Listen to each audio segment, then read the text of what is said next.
Hi everyone, I've just about managed to recover from what was an epic sporting weekend. We saw the Lions win Down Under and we saw Andy Murray win Wimbledon in glorious sunshine. Great scenes up and down the land. Well done to him and well done to the British Lions as well. We're hoping for more of the same this weekend. Great weather and great sport because the Kipco British Champions Series rolls on to Newmarket.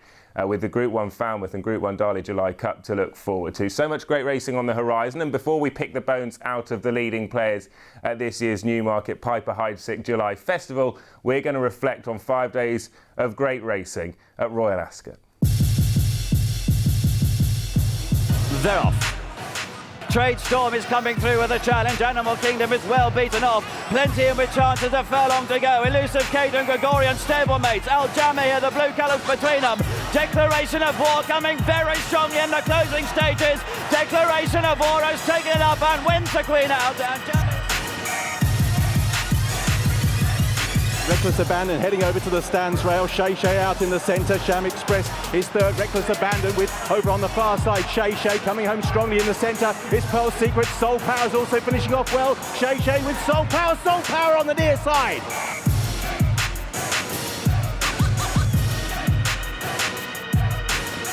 And now it's from Shawish who's come through to take it up. Toronado down the centre of the track and Dawn Approach between them. Dawn Approach storming through in the blue jacket to challenge Toronado as the end of the closing stages. It's Toronado the grey, Dawn Approach the blue colours. Very tight between them, they're going to hit the line very close. Dawn Approach and Toronado.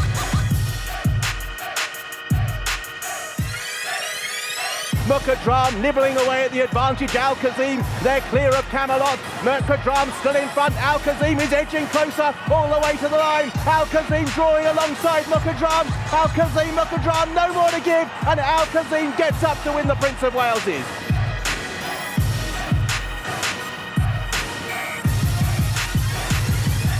Estimate is trying to join him. Simon on the purple jacket down the centre now. And behind those trying to come through the challenger's Top Trip into the closing stages. Estimate and Simon Top Trip trying to get on terms between those. Estimate the red sleeve jacket. Simon on the outside. Racing towards the line into happy and glorious territory. And Ascot Estimate has won the Gold Cup for the Queen.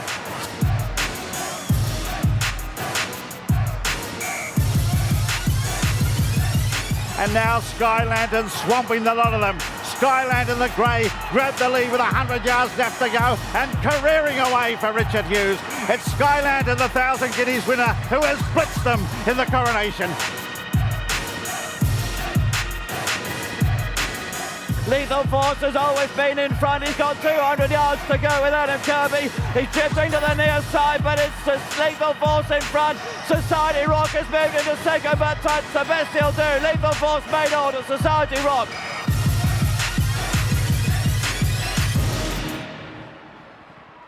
So many stars on show, so many great scenes with Estimate winning the Gold Cup for Her Majesty the Queen. Wonderful scenes at Royal Ascot.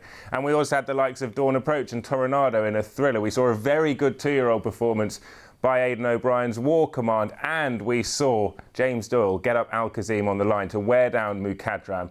Royal Ascot was 5 days of very special racing. And from Royal Ascot, Al-Kazim and Mukadram met recently, once again, in another Kipco British Champions Series race, this time last Saturday at Sandown in the Coral-Eclipse.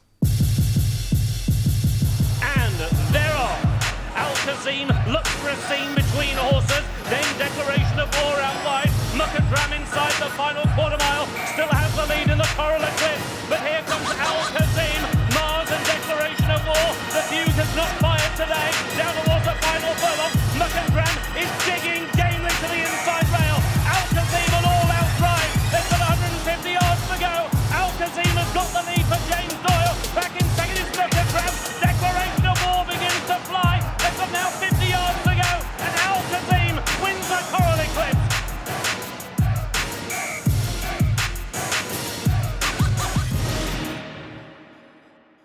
So let's take a look now then at where those wins for Al-Kazim and other horses that we've seen recently at Royal Ascot put them on the standings, with the horses' standings first. And we'll see that Al-Kazim is on top with a score of 126. From Dawn Approach and Mukadram, who Al-Kazim has beaten twice already this year, they are on 125. So very close to the top, and Dawn Approach will be heading, we think, to Glorious Goodwood very soon for a rematch with Toronado. So exciting times ahead, and well done to Roger Charlton and James Doyle with regards to Al Kazim's exploits this year, winning 3 Group 1s in his last 3 races in a short space of time. A tremendous achievement. Let's see whether those wins puts James Doyle for the jockey standings.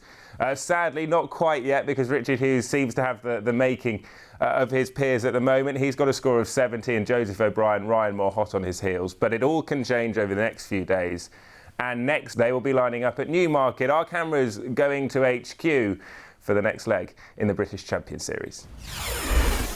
So next up in the series for us, it will be the Falmouth at Newmarket, and a chance for the fillies to shine. We'll take a look at the current standings in the fillies division, and we'll see that the 1,000 guineas winner Sky Lantern, who won the 1,000 guineas back in May and then won at Royal Ascot, she's on top, and she holds sway at the moment from the winner of the Epsom Oaks, and that is Talent, the other fillies classic. So those two are fighting it out at the moment. Sky Lantern may very well extend her lead at the top with a win in the Group 1 Falmouth Stakes, which is run over a mile on Newmarket's July course. So far this season, she's won at Newmarket and Royal Ascot, but there are 2 courses at Newmarket. There's a Rowley Mile and the July course. Sky Lantern's victory at the start of the season at Newmarket came on the Rowley Mile. This week she'll be racing on the July course, and it's a slightly different test, and we'll pick it up with 5 furlongs to go. As we have done throughout the course of these previews, we've been able to give you a real strong indication as to the undulations of a course like Epsom, or the steep rise in the finish to a course like the July meeting, and it can find horses out. You'll see most of the horses race on the left far side rail. Some horses will come stand side rail. Will it be Sky Lantern that's victorious once again? We'll find out soon.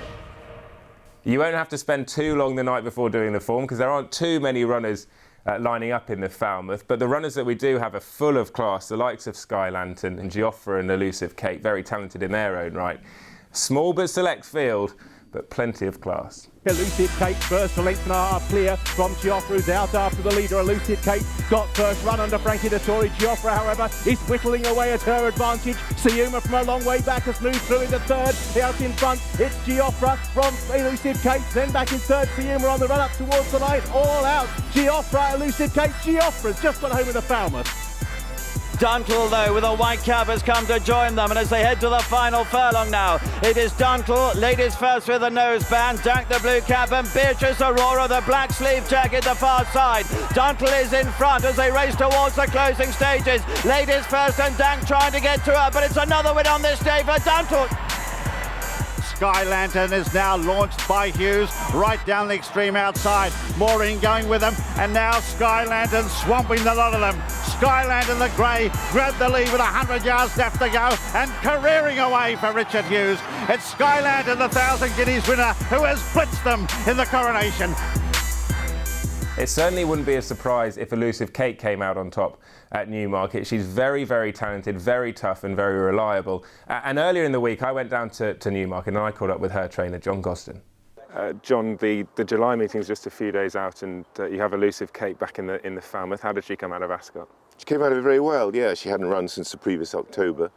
And I think the race was run at a strong pace. She attacked pretty early, and just the last furlong was, last half furlong was certainly a long way for her. She got tired, but she's in good form now, and no illusions that it's a small but very elite field.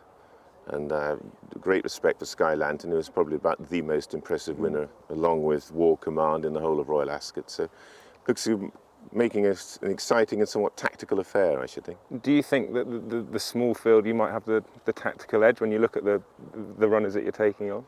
Not really, because I think that, you need a really good turn of foot in a small field, because you don't know quite where they're going to play it. It's unlikely to be a blistering end-to-end pace, so I think that might well favour Sky Lantern, actually. Have you seen considerable improvement since Ascot in her homework? Yeah, her work was good going in, but she'd been a long time off. I had intended to go to the Lockinge with her, but unfortunately with the really cold, miserable spring that we all had in this country, which actually was an extended winter, it wasn't a spring at all, she just hadn't come to herself at all, so we only got her ready just in time to run at Ascot. One thing that really caught my eye about her performances last year was her willingness to sort of knuckle down and fight. Have you always known that she has those qualities in her? Yeah, from when the first time we just any work early on as a 2-year-old, she always showed that. She won a maiden at Kempton and then went straight over and won a listed and then a Group 3 at Deauville. So she's always had a lot of strong-willed filly. Where would you rank her in the horses that you train? Would she be right up there this Well, year? she's obviously a good miler. I mean, she found it a little tough against Six Celebration. Beat her about 2.5 lengths in the Jacques Le Marois, and she certainly, you know, those types of horses would have been, those colts have been too tough for her, but she belongs strongly in the filly division. Now we move on to the July Cup, and it's a race steeped in history. There's so much prestige attached to a July Cup win because the race was first run in 1876, and the first 2 runnings of the race were actually won by a horse called Springfield, who, as if by magic, is now on the screen behind me, who was bred by Queen Victoria. And it all ties in very nicely because this year at Royal Ascot we saw a horse bred by Her Majesty the Queen, an Estimate, win the Gold Cup. Springfield, the first horse to win the Darley July Cup way back when in 1876. Who's going to win it this year? Well, let's take a look at the standings in the sprint division and we'll see who's sort of fighting out the finish, who's right at the top of the tree. At the moment, you'll see the likes of Society Rock, Lethal Force, who was victorious at Royal Ascot, and Reckless Abandon. Now, Reckless Abandon and Lethal Force are both trained by Clive Cox. He seems to hold all the aces at the moment in the sprint division, and recently I went down to his yard to catch up with Clive. Clive, they say good sprinters are like London buses. You wait for one and then 2 come along at once. It's, I suppose you must feel like it's a real privilege to be in the position you are going into the July Cup, because you've got 2 very classy sprinters on your hands. 2, first-class horses that we're pleased to have. It's just astonishing they've come along in the same era, really. Shame they're both in the same race, but listen, they both deserve their place. It's a real achievement to have one very classy horse, to have 2 in the same division. Must be incredibly exciting. We'll have a look at Reckless Abandon first, because we know how good he was from his 2-year-old days. And he came back to run a blinder at Haydock, and he wasn't beaten all that far at Ascot, was he? No, I mean, he was only beaten 2 lengths. He ran a super race and had a great comeback run in the Temple. We were very pleased indeed with that. I don't know for what reason, he did just freeze in the prelims before going under the tunnel at Ascot. I couldn't be happier with him since he's come back from there, to be honest. And he's physically, he's kept doing well. He did really well through the winter. I'm looking forward to Saturday with him. Has he shown you enough this year, be it in his homework or what he's done on the track? Very impressive performances so far without winning, to suggest that this year he is capable of winning a Group 1 against the older horses. Oh, he's definitely capable. Yeah, I don't doubt that. As I say, I think we did just, for whatever reason, I don't think Ascot brought out the best in him this year. And I know he's a Norfolk winner last year. I do expect, an improved performance than he showed at Ascot. He was a bit reckless as a 2-year-old, just sort of tacking over to the far side. Are you over the worst of it? Yeah, I don't think that was.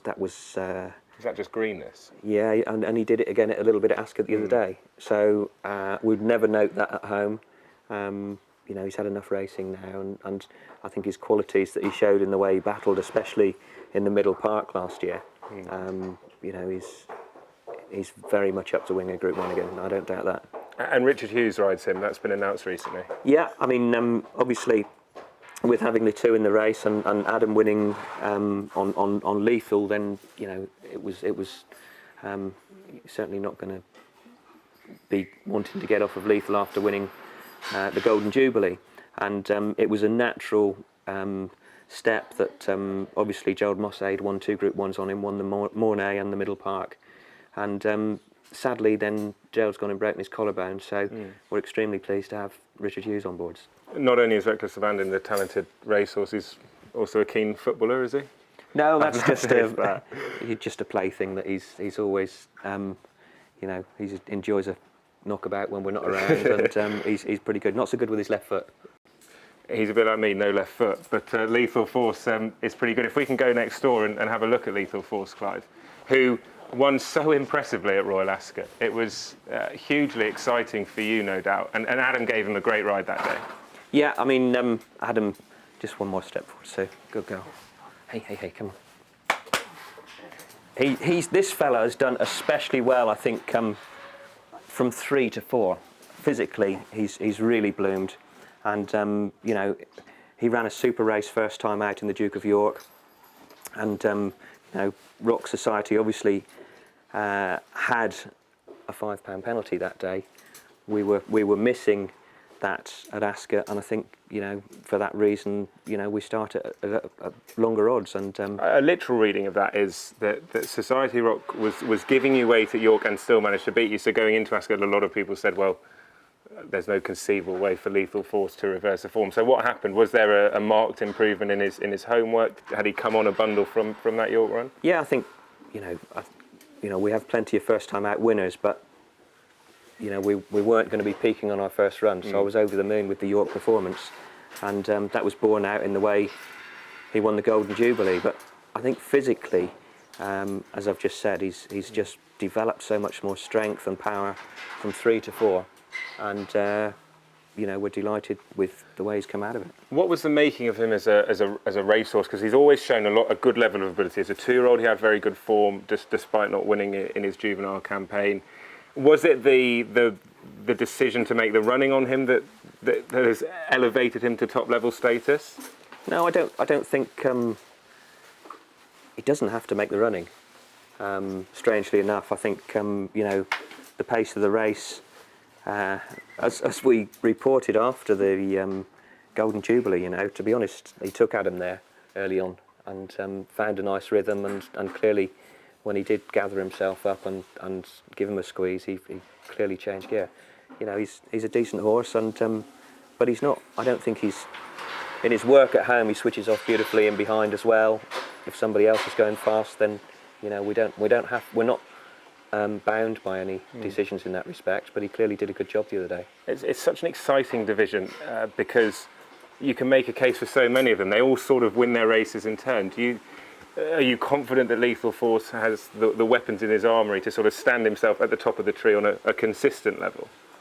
Yes, is the answer to that. I think I'm very hopeful that he can. Just reading his body language and the way he's trained since he's come back from Ascot, I'm very confident. It's a wonderfully exciting time for you and your team. And what's it like winning those big races? What was Royal Ascot like? Pretty amazing. I think it's what you dream about, and it's why you get up in the morning. And I think for the whole team back here, the whole, you know, it charges you and you know, energises you about the whole job, really. Have you put the champagne on ice for Saturday? No, I wouldn't be that sort of person. I wouldn't. I'm not one of these people that. I don't take anything for granted. I'm just grateful we've got these horses, and you know, there's plenty of other horses there that I hold a lot of respect for as well. So, listen, you don't go into a Group 1 with anything on ice, especially. Just hope for the best. Do your best and hope for the best. Clive, thanks for your time. Best of luck. Not at all. Cheers. Thanks, Oli. Thanks, Clive. Good boy.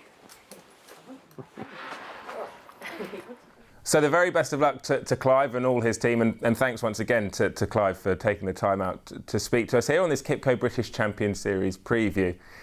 He holds the aces, it seems, with Lethal Force and Reckless Abandon, but there are a few others who are hot on his heels. Let's take a look at some of the leading contenders now.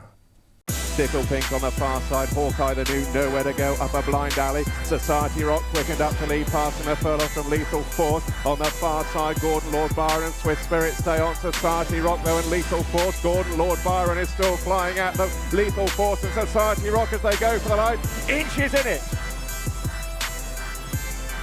Shay Shay's in that group in company with Sham Express, and they now move through.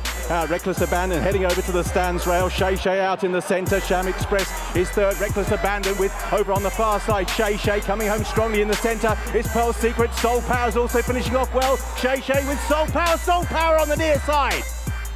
Lethal Force, though, is kicked for home by Adam Kirby. Sea Siren is through into second place. Gordon, Lord Byron behind that. Society Rock and Krypton Factor the next two. Lethal Force has always been in front. He's got 200 yards to go with Adam Kirby. He's drifting to the near side, but it's Lethal Force in front. Society Rock has moved into second, but that's the best he'll do. Lethal Force made order. Society Rock. We have a little bit of a Brucey bonus for you now, because recently I went up to Cheshire and Manor House stables to check in with the retired footballer Michael Owen and racehorse trainer Tom Dascombe. They set up Manor House stables a few years ago, and they've had plenty of success for plenty of owners. But Michael is the breeder and owner of a horse called Brown Panther, probably the star name to come from the Manor House stables ranks in recent years, and he'll be heading to Goodwood. We will have a full preview for you of Glorious Goodwood very, very soon. But before that, as I say, as a bit of a bonus for you, let's check in with Michael, Tom Dascombe and all the team at Manor House at one of the most forward-thinking training centres in the country.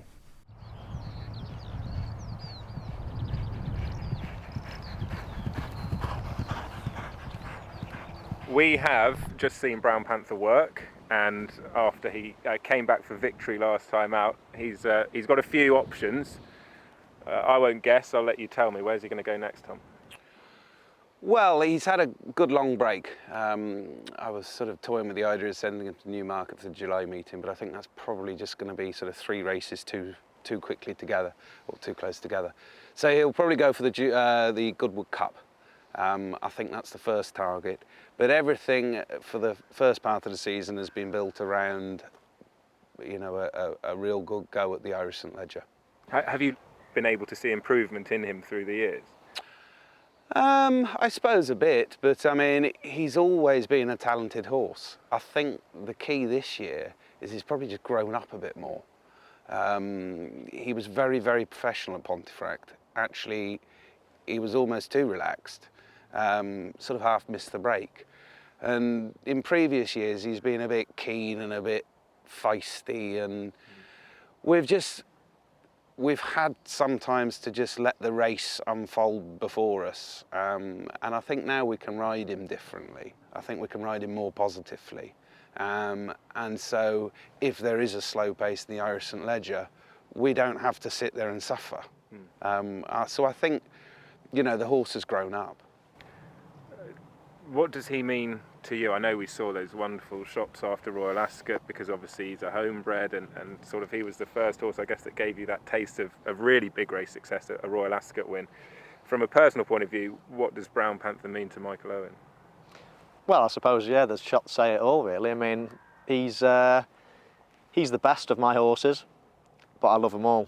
You know, I love all of my horses, and everyone else's at the yard for that matter. It's a real sort of, yeah, it's a real family thing. You know, we have a lot of horses at home and watch them grow up and everything else, but you can't help but have a special soft spot for the ones that are performing the best and that are taking you to the big stage. And, you know, for him to do that at Ascot was unbelievable, the way he did it, and it just filled us with even more dreams for what was going to come. And, you know, with a horse like him, he's going to almost last, you know, a lifetime in many ways. He's taken us to so many places and beyond, and we're you know, really looking forward to campaigning him further. So he might take you to Ireland. He's taken you to plenty of places already. I'll be told off by friends from Australia if I don't ask you this. There's quite an expensive race that in Australia, first Tuesday in November, called the Melbourne Cup. Has that entertained your mind? Certainly has, but we've thought about it. Yeah, I mean, of course it has. We finished 2nd, 3rd and 4th in a Group 1. I would rather win a Group 1 here than go to Australia, personally. But, you know, obviously it is in the pipeline. We have talked about it. And, you know, we don't have to jump to, you know, decisions. So we'll say, you know, he'll certainly be considered. We considered it last year and decided not to bother. And I think that, you know, it's a strong possibility. I think you'd have a good chance. Yeah, well, we were always, first part of the season, we were always thinking Irish St Leger. We were so close to, probably would have won it with another stride last year. So we were always thinking first part of the season Irish St Leger and whatever Tom thought in the run up to that. And that was our early season target. So we'll stick to that target, and then we'll keep our options open thereafter. Very best of luck to Michael and the Manor House team with Brown Panther over the next few weeks and for the rest of the season. And very best of luck to everyone with runners coming up at Newmarket's Piper Heidsieck July Festival. Last year, sadly, the rain came, but we still saw some brilliant racing. Hopefully, as it has been recently, the sun will keep shining, the great sport will keep coming our way. For now, though, as we say goodbye, we'll reflect on last year and a win in the big one, the Darley July Cup, for Mason, Richard Fahey and Paul Hannigan. Bye for now.